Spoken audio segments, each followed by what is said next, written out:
ఎంతటి వారినైనా విడువనిదే ఈ చింత చితి అయినను చచ్చాకే కాల్చును రన్నా చింతైతే నిన్ను చంపేదాకా కాల్చును రన్నా చింతించుటతో నీ ఎత్తు ఏమాత్రము పెరుగదుగా క్రీస్తు చెంత నీ చింతకు పరిష్కారమున్నదిగా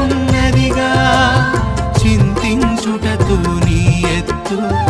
ఏమాత్రము పెరుగదుగా క్రీస్తు చెంత నీ చింతకు పరిష్కారము